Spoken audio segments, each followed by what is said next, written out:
Assalamualaikum warahmatullahi wabarakatuh.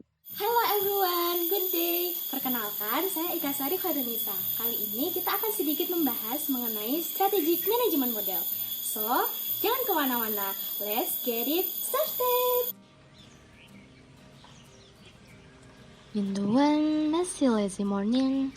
Pernahkah kalian bangun dengan perasaan cemas akan teman atau rekan kalian yang serba unggul? Bayangkan jika kamu adalah pemimpin sebuah perusahaan. Apa yang akan kamu lakukan agar perusahaanmu bisa unggul di dalam industri? Manajemen strategis dibutuhkan untuk memperoleh dan mempertahankan keunggulan kompetitif. Proses manajemen strategis tersebut dilaksanakan secara dinamis dan kontinu.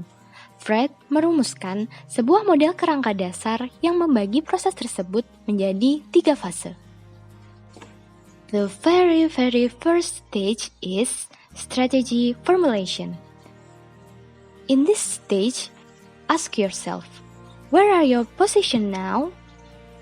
Dalam fase ini, strategis menganalisis visi, misi, tujuan, dan strategi perusahaan yang sudah ada.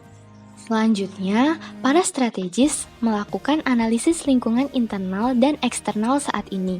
Mereka melakukan audit untuk mengamati faktor internal dan eksternal yang memengaruhi perusahaan. Nah, di dalamnya mereka membuat analisis SWOT, yaitu strengths, weaknesses, opportunities, and threats. Nah, analisis tersebut juga mempertimbangkan faktor-faktor lain seperti pesaing, supplier, dan adanya barrier di dalam industri. Langkah selanjutnya di dalam strategy formulation adalah mempertanyakan where do you want to go?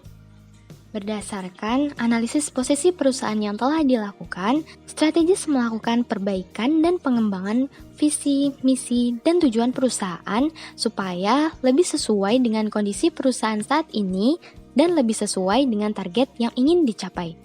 Hal tersebut akan membantu perusahaan untuk menjadi lebih terarah dalam kegiatannya. Kemudian, pertanyaan terakhir di dalam strategy formulation adalah how are you going to get there? Disinilah strategis merumuskan strategi detail untuk mencapai target dan tujuan yang sudah ditetapkan sebelumnya. Stage selanjutnya adalah strategi implementation. Di dalam stage ini, strategi yang sudah ditetapkan sebelumnya benar-benar dijalankan dalam kegiatan operasional perusahaan dan harus dijamin kedisiplinannya. So, apakah sampai di sini kita dapat menjadi perusahaan yang besar, memiliki nilai yang tinggi, memiliki laba yang tinggi, nomor 1 di industri, bergerak ke arah multinasional, dan kita bisa menjadi Jack Ma selanjutnya? Sabar dulu teman-teman, masih ada stage terakhir. Stage terakhir adalah strategi evaluation.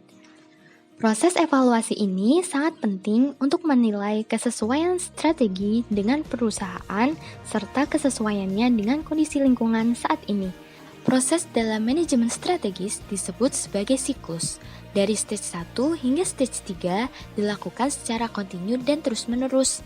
Evaluasi pun dilaksanakan dengan kembali menganalisis pertanyaan-pertanyaan yang terdapat di dalam stage pertama, yaitu strategi formulation. So now, don't be anxious. Let's get the piece of paper and pen, then write. Where are you now? Where do you want to go? And how are you going to get there? So, that's all for today. Terima kasih sudah menonton, semoga bermanfaat. Jumpa lagi, bye-bye.